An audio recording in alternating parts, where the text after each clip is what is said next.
Saudações pessoal, tudo bem? Meu nome é Rafael, seja bem-vindo ao canal Multiverso 38 e hoje eu estou aqui para comentar, mostrar e fazer um breve preview, né? Ficou engraçado isso, né? Breve preview sobre as últimas edições lançadas pela Editora 85. Diga-se de passagem, está fazendo um trabalho excepcional, exemplar mesmo. A última campanha no Catarse, que começou no final do ano passado, se eu não me engano, não me lembro agora, se foi no começo desse ano, eu já não me lembro mais, são tantas campanhas, né, e tantas editoras, tantos Bonelli sendo anunciados e publicados atualmente, o que é muito bom. Então, as últimas edições anunciadas foram essa, e foi uma campanha só, tá? Ela anunciou as 4 de uma vez, e aí te dava a oportunidade de você financiar as 4, né, que foi o que eu fiz, ou apenas uma delas, né, como você achasse melhor. No caso aqui, as edições foram Morgan Lost número 2, Mr. No número 6 e Dampir número 6 também. A grande estrela da vez aqui, tá? Eu chamo de grande estrela porque é a estreia de Nick Ryder número 1, né? Vamos chamar assim, apesar de as edições aqui dentro, né, elas não remetem ao início, né, da publicação do personagem.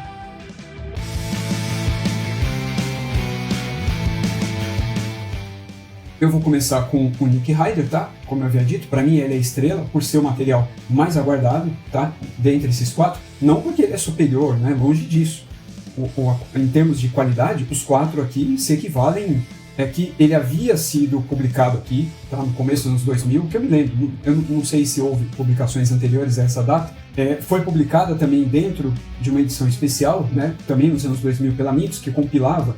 Era uma edição especial de text que compilava vários personagens ali da Bonelli, tá? Já era uma tentativa, né, de um possível retorno deles ao mercado editorial brasileiro, que acabou não se concretizando, tá?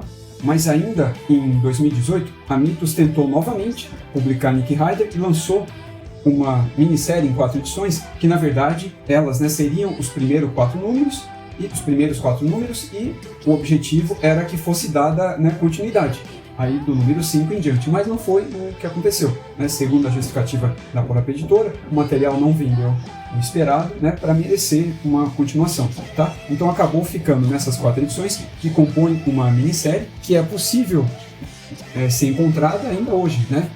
Seja no site da Mitos, na Amazon e principalmente nos eventos promocionais que a própria editora organiza. Mas voltando aqui à nossa estrela, tá? Essa edição ela compila 4 edições, tá? São 4 histórias em um único volume, são 4 histórias inéditas e completas, tá?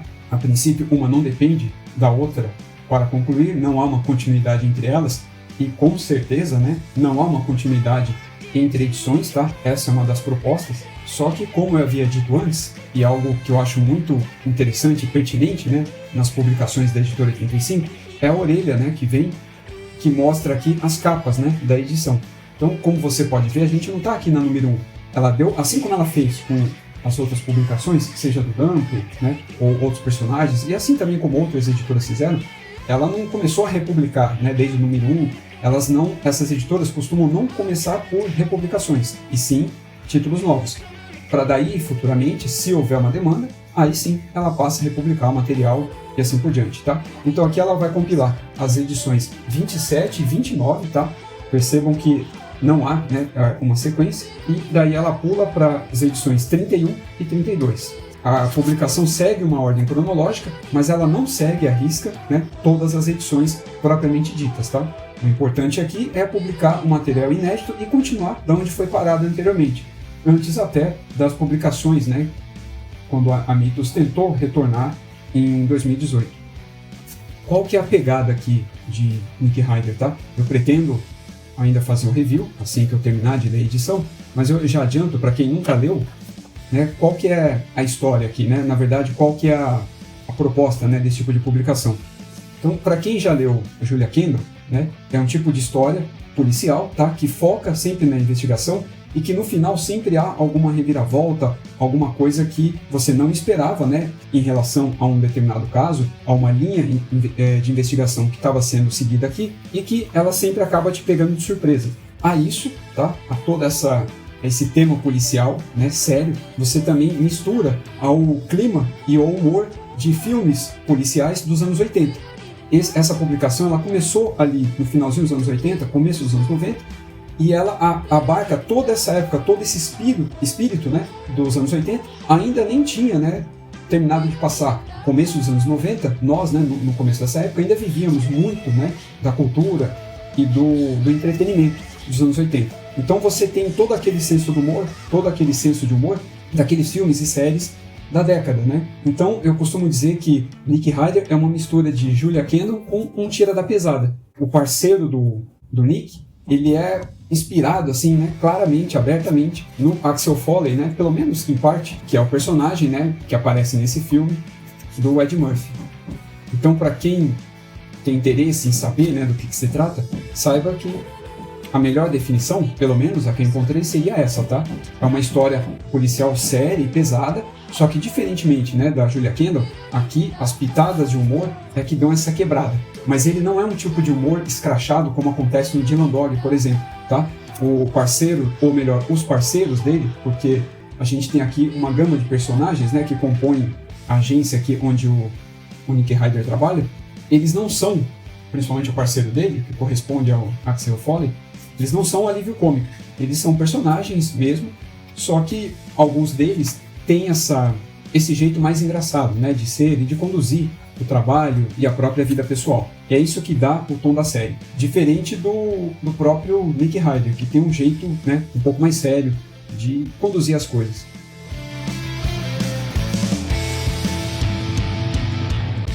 Então esse foi Nick Ryder número 1, que ele continua da onde as edições de outras editoras pararam com a publicação do personagem. Isso significa que, Rafael, então quer dizer que eu tenho que ter as edições anteriores para poder começar a ler essa? Não, tá? Você, nessa própria edição, você é introduzido, né, à história do personagem e tal, a toda a cultura dele. Você também tem uma breve recapitulação, tá?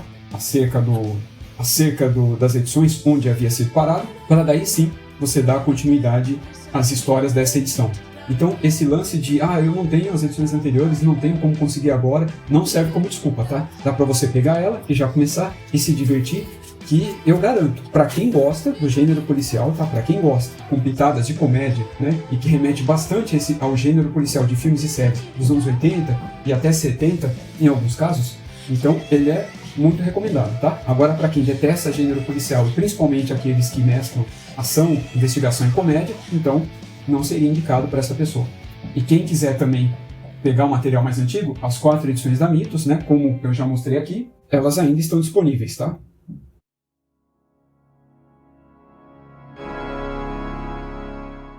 Agora a gente vai para Morgan Lost, que é o novo sucesso instantâneo da editora, tá? Não por acaso, ok? O material que a gente tem aqui, ele é extremamente diferenciado, tanto do ponto de vista do roteiro, né, da abordagem, da criatividade, quanto da arte em si.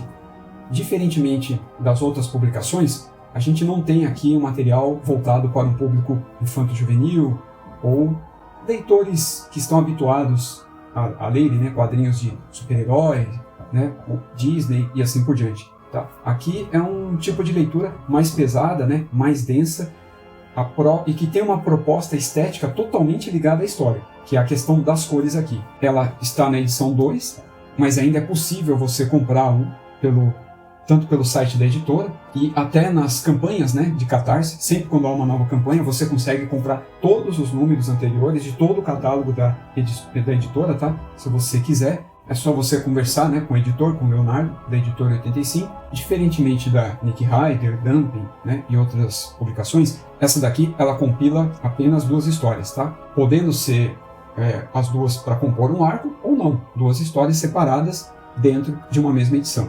Então ela segue o mesmo padrão já da 85, tá?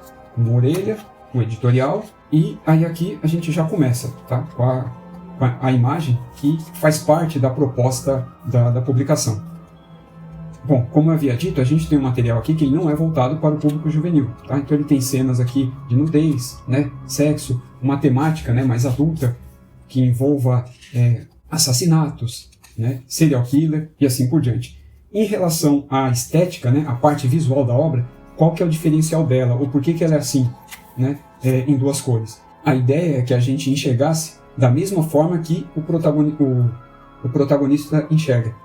Ele seria uma espécie de daltonismo, só que aqui ele enxerga outras cores, eu imagino, né, do que um daltônico no mundo real enxergaria. Eu falo isso porque eu tenho um colega que é daltônico e ele não enxerga essas cores que estão aqui na publicação. Mas a proposta ela seria muito semelhante. E, de certa maneira, em alguns momentos, a escolha das cores ela até está ligada à narrativa. Em outros, já nem tanto, né? Ela apenas ajuda, né, na imersão, na psique e na vida do próprio personagem. Mas, durante a leitura, a gente até acaba esquecendo esses elementos e passa a se acostumar com essa visão, com essa coloração. Ela acaba parecendo muito mais uma questão estética da própria arte, sem ter a ver com a proposta da publicação em si. Esse é um material extremamente diferenciado, não só pela abordagem estética, né, em si, e por ser um material voltado a um público mais maduro, também porque ela é relativamente recente, né, dentro das publicações da Bonelli. Não é como esses materiais que eu mostrei, né, como o Tex, como o Zagor, como o Nick Ryder, por exemplo, que são títulos que começaram lá atrás, né, na metade ou no final do século XX e assim por diante. Aqui é um material que ele é relativamente recente, então ele é muito mais aceitável, né, muito mais palatável para um público mais jovem, tá, que está acostumado a ler apenas esses quadrinhos que eu havia citado antes, né, o super-herói, o Disney, né, infantis de uma maneira geral, Mônica e assim por diante, justamente pela colorização. E a narrativa e a ambientação também ajuda a passar essa impressão, tá? Ela é bem diferente do material que eu já mostrei, material Bonelli, tá? Material italiano, que eu já mostrei aqui no canal. Você tem uma abordagem aqui toda diferenciada. Em relação ao plot, eu posso adiantar, tá? Não muito, porque eu não li essa edição, mas qual que é a história? A gente tem aqui um futuro distópico, que na verdade nem seria tão distópico, né? Sou um pouco clichê isso, mas é um futuro, né? Seria o nosso futuro, só que ele é pautado na estética dos anos 20 e 30, né? Da primeira metade do século 20. Então, o tempo passou, as coisas evoluíram, mas elas acabaram evoluindo tendo os objetos, né, e a estética dessas décadas que eu citei como ponto de partida. Então, é engraçado ver, e aqui a gente percebe, né, todo o trabalho de criatividade, de inventividade, né, do roteirista, do criador do personagem, em você ter que desenvolver todo um trabalho, né, pautar toda uma pesquisa, né, construir todo um imaginário em algo, por exemplo, que já existiu e pensar em criar novas coisas a partir delas, né? Então você vê toda uma estética ali da primeira metade do século XX, só que em um futuro à frente do nosso, por exemplo, tá? É o que a gente chamaria de retrofuturismo ou qualquer termo análogo, né, do tipo que remeta a esse tipo de significação. Então, só por isso, mesmo que não tivesse essa abordagem estética, né, da edição, essa forma de impressão, de colorização, ou essa proposta, né, voltada a um público maduro, só o ponto de partida, né, da história, do universo criado para o Morgan, né, para mim já é o suficiente, já me ganharia por isso, né? Ela já me ganhou pela proposta. E aí, quando você soma a isso, né, todas essas características apresentadas aqui, das que eu mencionei e estou mostrando aqui, então o material ele fica imperdível, tá? Mas, né, como eu falei, ela tem o seu público, ela tem o seu nicho. A gente está falando aqui de uma história voltada para quem gosta de investigação, só que diferentemente do Nick Ryder, aqui a gente trabalha com um serial killer. A gente encontra também situações extremas, né, que podem funcionar até como gatilhos emocionais para o leitor. Por isso que ela também é voltada a um público mais maduro.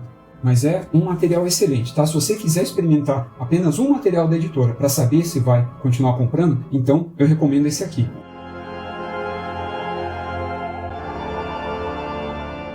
Esse foi Morgan Lost número 2.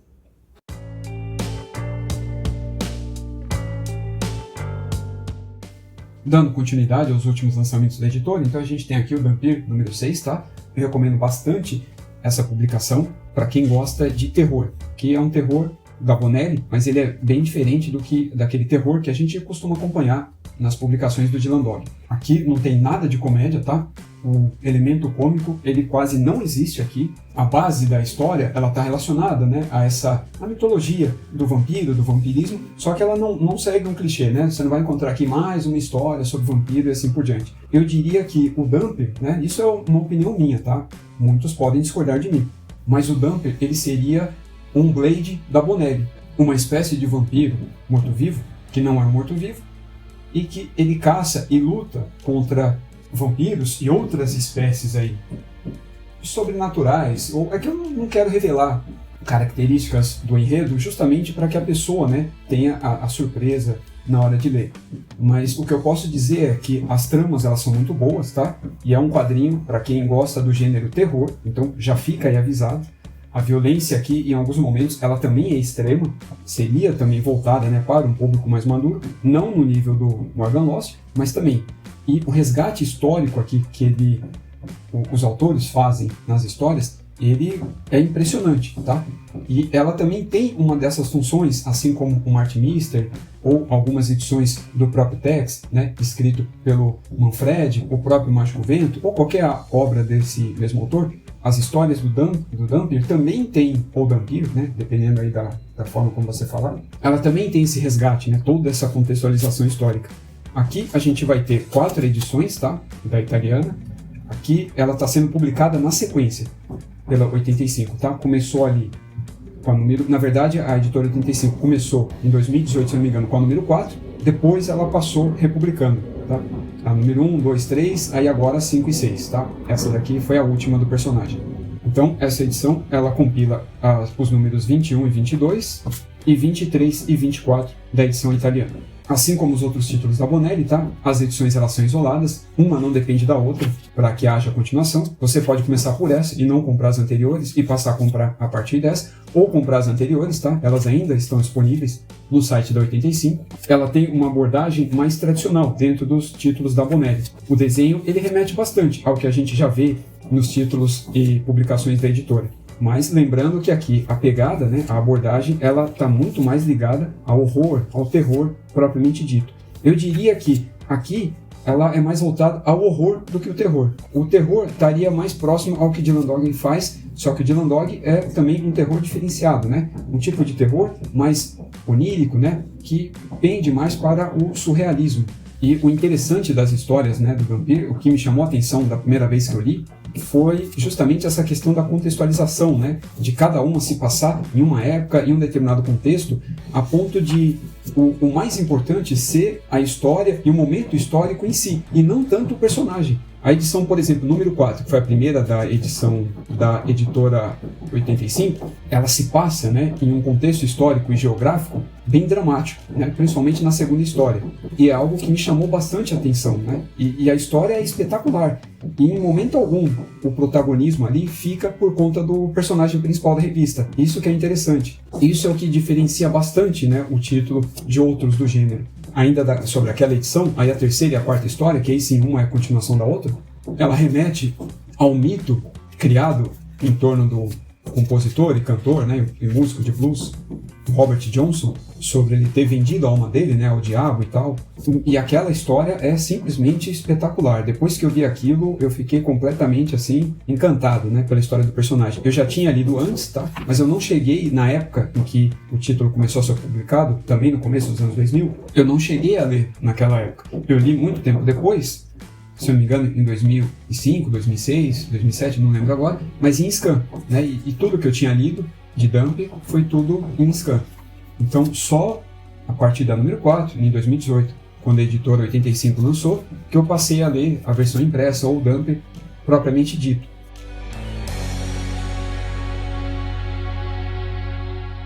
E esse foi o Dhampir número 6, o Blade italiano da Bonelli.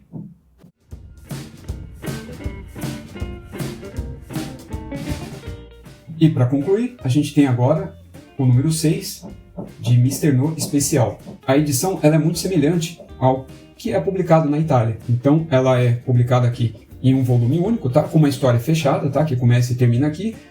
Ela não tem orelha, justamente ela segue um modelo bastante semelhante ao publicado lá na Itália, onde a gente tem uma única história chamada Aventura em Manaus. O Mr. No da 85 leva um especial no título, justamente porque ele é uma edição especial, não são os títulos mensais do personagem que você vai encontrar aqui.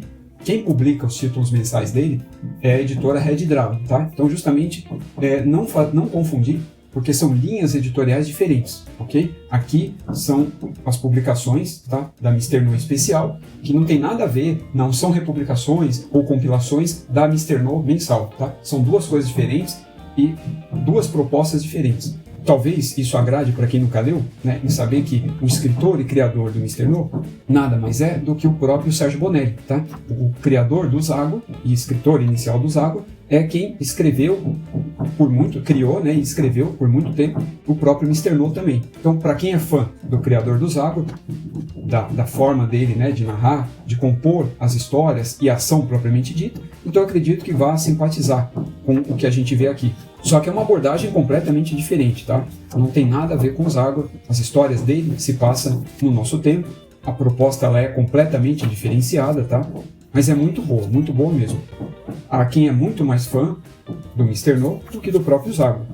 Aí depende muito da proposta, né? Do que você procura em cada edição, em cada personagem, principalmente quando ambos vêm de um mesmo criador, né? Que seria o Sérgio Bonelli. Essa é uma história, mais uma história, né? Melhor dizendo, que se passa no Brasil, que ela remete, na verdade, a uma fase do personagem em que ele estava aqui no Brasil, né, na Amazônia, propriamente dita. O Mister No, ele tem várias fases, e cada uma dessas fases costuma ser retratada em um lugar do mundo diferente, tá? Em uma região diferente. Não só do Brasil, mas do mundo também. Nesse especial, ou melhor, né, nesses especiais que estão saindo até o momento, as histórias são retratadas aqui no Brasil, lá na Amazônia. Diferentemente do Zagor, do Tex e outros personagens da Bonelli, o Mister No está muito mais próximo de um anti-herói do que um herói propriamente dito. Ele é um herói, melhor dizendo, muito mais falho, muito diferente do Zagor e do Tex, que procuram ser uma espécie de modelo e de salva-vidas, né, para as pessoas. Geralmente, quem está em busca do Mister No está em busca de algo relacionado ao próprio interesse. O Mister No, ele está muito mais próximo aqui de um mercenário propriamente dito, tá? Mas ele não é um bandido, não é um vilão. Ele não é um mercenário do tipo de caça-pessoas para matar, um caçador de recompensas, né? Ele não é isso. Mas, por ser um anti-herói, as histórias dele e o próprio perfil dele, né, psicológico, seja de herói ou não, como você quiser definir, está muito mais próximo de um mercenário do que de um agente, de um policial e algo do tipo que a gente vê nas histórias da própria Bonelli. Se eu pudesse definir, eu diria que o Mister No seria um herói, né, um super-herói do mundo real. As histórias dele e as habilidades e a própria personalidade dele estão muito mais próximas da nossa realidade do que da realidade dos quadrinhos como um todo.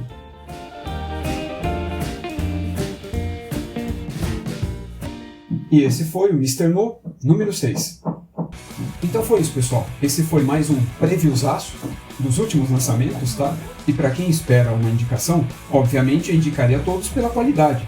Mas para quem deseja começar nas publicações da 85, pelo menos nessas linhas editoriais que eu estou apresentando aqui agora, né? Existem outras da editora, por isso eu recomendo que vocês deem uma olhada no site deles. Eu diria para você começar pela Nick Ryder, né? Por ser a número 1, e para quem gosta de história policial, seguido aí por Morgan Lost, para quem quer algo mais pesado, mais adulto, diferente na abordagem, tanto na abordagem estética, né, visual, quanto no próprio enredo, né? É um tipo de história, um tipo de futuro bem diferente do nosso, mas um futuro possível, né? É um futuro inspirado no nosso passado. Então é bem interessante a abordagem, tá? Eu recomendaria esses dois. Então foi isso. Um grande abraço e até o próximo vídeo.